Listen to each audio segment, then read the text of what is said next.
मैं आपको दावे के साथ कह सकता हूं, ये पूरे खेल का रिंग मास्टर अगर कोई है तो कांग्रेस के ट्रेजरर माननीय अहमद पटेल साहब हैं। गुलाम नबी आज़ाद और कपिल सिब्बल और इस टाइप के नेता, इनके नाम पर 5 वोट नहीं है। ईमानदारी से लड़ने जाएं तो गांव की प्रधानी ये नहीं जीत सकते हैं। न ये मुसलमानों की हित ऐसी हैं, ये फूके हुए जनरेटर हैं। चाहे कपिल सिब्बल हो, अहमद पटेल हो, गुलाम नबी आज़ाद हो या इस टाइप के जितने नेता हों, ये फूके हुए जनरेटर हैं जो 1 यूनिट बिजली भी पैदा नहीं कर सकते हैं।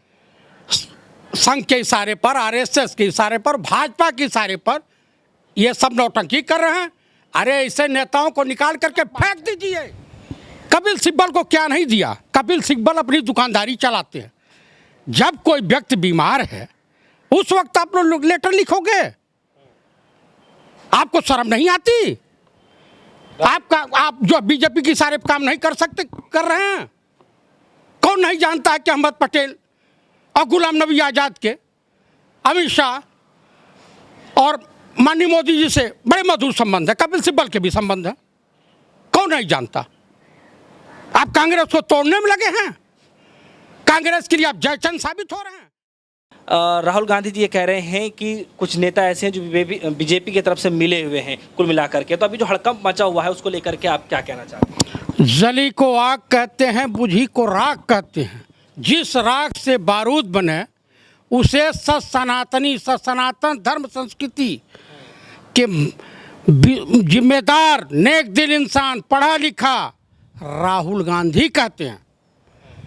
हाँ, यह सत्य है। राहुल जी ने जो अपनी शंका जाहिर की है वो सत्य है। स्वतंत्र भारत के इतिहास में आज तक किसी भी राजनीतिक दल के ऑफिस में या उनके हेडक्वार्टर पर कभी इनकम टैक्स की रेड नहीं पड़ी, ईडी कभी नहीं गई। चूंकि पहली बार कांग्रेस के ऑफिस में इनकम टैक्स की रेड पड़ी थी। मैं आपको दावे के साथ कह सकता हूं, ये पूरे खेल का रिंग मास्टर अगर कोई है तो कांग्रेस के ट्रेजरर माननीय अहमद पटेल साहब हैं। गुलाम नबी आज़ाद और कपिल सिब्बल और इस टाइप के नेता, इनके नाम पर 5 वोट नहीं है। ईमानदारी से लड़ने जाएं तो गांव की प्रधानी ये नहीं जीत सकते हैं। लोकसभा और विधानसभा की अलग बात है। कपिल सिब्बल को क्या नहीं दिया? कपिल सिब्बल अपनी दुकानदारी चलाते हैं। जब कोई व्यक्ति बीमार है उस वक्त आप लोग लेटर लिखोगे? आपको शर्म नहीं आती? आप जो बीजेपी के इशारे पर काम नहीं कर सकते कर रहे हैं। कौन नहीं जानता है कि अहमद पटेल और गुलाम नबी आज़ाद के अमित शाह और माननीय मोदी जी से बड़े मधुर संबंध है, कपिल सिब्बल के भी संबंध है। कौन नहीं जानता? आप कांग्रेस को तोड़ने में लगे हैं।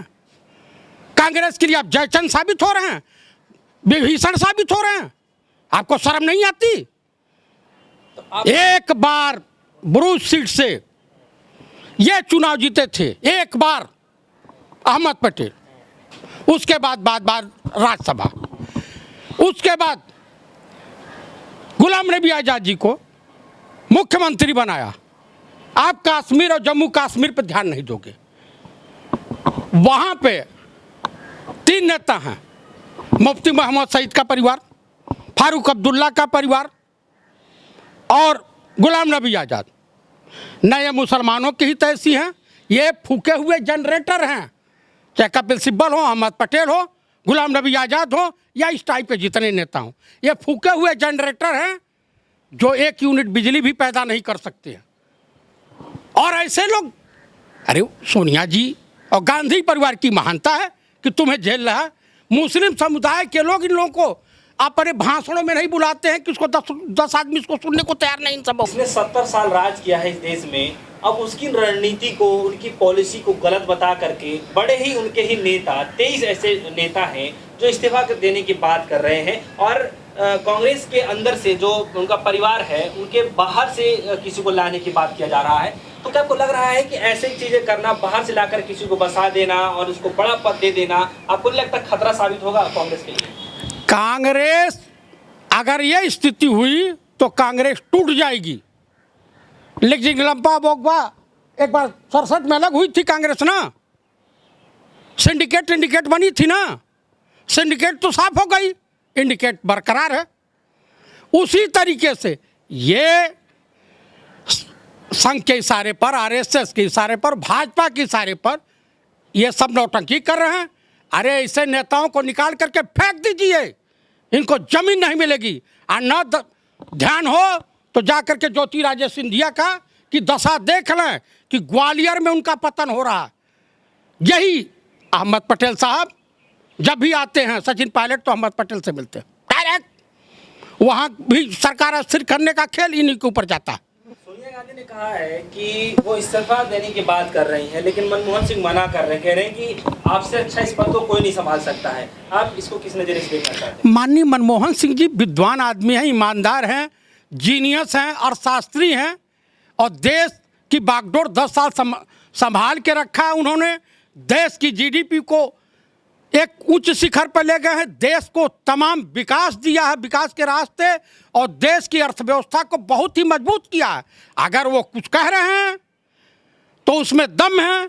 और मैं सनातन धर्म संस्कृति के तमाम मानने वाले लोगों के तरफ से माननीय श्रीमती सोनिया गांधी जी से आग्रह करूंगा कि इस संकट को कुछ दिन के लिए टालें, और गांधी परिवार के अलावा इस कांग्रेस को कोई चला नहीं सकता है। और नहीं तो कांग्रेस टुकड़ों में चेंज हो जाएगी, जैसे जनता पार्टी कई टुकड़ों में चेंज हो गई थी। और ऐसे जो लतमरुआ नेता हैं इनको बाहर निकालिए, ये औकात में आ जाएंगे। ये कपिल सिब्बल मार्केट में चढ़ता है तो सलाटर हाउस चलाता है, जजों को सेटिंग करके। इसके जैसे वकील तो 575 घूम रहा है, कोई नहीं पूछने वाला। कांग्रेस की महानता है, चमचागिरी करके एक बार एमपी बना, उसके बाद कहीं नहीं बन गया, चांदी चौक से। और चिट्ठी लिखने चले हैं, भाजपा के लिए दलाली नहीं करते हैं और क्या करते हैं। उन लोगों का ये कहना है कि अध्यक्ष वैसा बनाया जाना चाहिए जो पार्टी को समय दे। तो क्या आपको लगता नहीं है कि सोनिया गांधी जी पार्टी को समय नहीं दे पा रही है? अच्छा ये बताइए, इतने दिन से वो अध्यक्ष रही, 2 बार सरकार बनी देश में, कई स्टेटों में सरकार बनी, और ये जैसे ये बताइए अहमद पटेल कितने लोगों से मिलते हैं, गुलाम नबी आज़ाद कितने लोगों से मिलते हैं, कपिल सिब्बल कितने जनता से मिलते हैं और कांग्रेसी कार्यकर्ताओं का काम करते हैं। बता दें, ये जितने नेता हैं एसी कल्चर वाले बता में, वो तो बेचारी बराबर मिलती हैं, समय देती हैं, सबको देती हैं। राहुल जी भी समय देते हैं, प्रियंका जी बराबर मिलती हैं। तो हमारे कहने का प्राय है, नाचने आवे आंगन टेढ़ा, तुम्हारे नाम पे 5 वोट है नहीं, और चले हो सजनी हम हूँ राजकुमार, पिसान पे पोत के भंडारी बने गए लोग। इन लोग को शर्म से मुंह पे कालिक पोत करके कहीं किसी गंदे नाले में डूब के मर जाना चाहिए। आपको क्या लग रहा है कि अगर अध्यक्ष पद की बात अगर चल रही है, अगर प्रियंका गांधी वाड्रा को अगर ये पद सौंप दिया जाए तो आपको क्या लग रहा है, कुछ बदलाव देखने को मिलेगा इस बार? हाँ, क्यों नहीं, बदलाव तो हो सकता है। वो तेज तरार है, सीधी वो इनके लिए, चूँकि उनके अंदर जो है, उनके पिताजी भी ने कहा कि राहुल गांधी तो संत टाइप के आदमी हैं, वो किसी को कुछ बोलते नहीं हैं, बहुत इधर उधर के चक्कर में नहीं रहते, झूठ झठाई से परहेज करते हैं। और इनके अंदर इंदिरा जी के तमाम गुण मौजूद हैं। इनके सामने तो भावें टेढ़ी करेंगी तो यही जितने हैं भीगी बिल्ली की तरह से घूमते रहेंगे। आज बड़ा दम है तो कपिल सिब्बल इस्तीफा दें, बड़ा दम है तो गुलाम नबी इस्तीफा दें, बड़ा दम है तो अहमद पटेल इस्तीफा दें, जहाँ कुत्ता भी नहीं पूछेगा इस देश का। हम नहीं जानते हैं कि तुम्हारे लड़के और दामाद अड्डानी के वहाँ पार्टनर हैं, सब जानते हैं। मुँह मत खोलवाइए अहमद पटेल जी और गुलाम नबी आज़ाद जी, मत खोलवाइए मुँह। और कपिल सिब्बल साहब मुँह मत खोलवाइए, नहीं तो बात उठेगी तो बहुत दूर तक जाएगी। आप लोगों ने देश का नुकसान किया है, कांग्रेस पार्टी का नुकसान किया, आप लोग नमक हराम है। गुलाम नबी आज़ाद तो ये करें कि अगर आप साबित कर दें कि बीजेपी से हैं तो इस्तीफा दे देंगे। आज ही दे दीजिए, आज ही दे दीजिए। आपने किसका उत्तर प्रदेश को बेचा विधानसभा चुनाव में, मुलायम सिंह से समझौता करके? आप जहां जहां गए उस स्टेट को खा गए। बात करते हैं, बताइए उनके जम्मू कश्मीर के मुख्यमंत्री थे, क्यों नहीं रिपीट किए?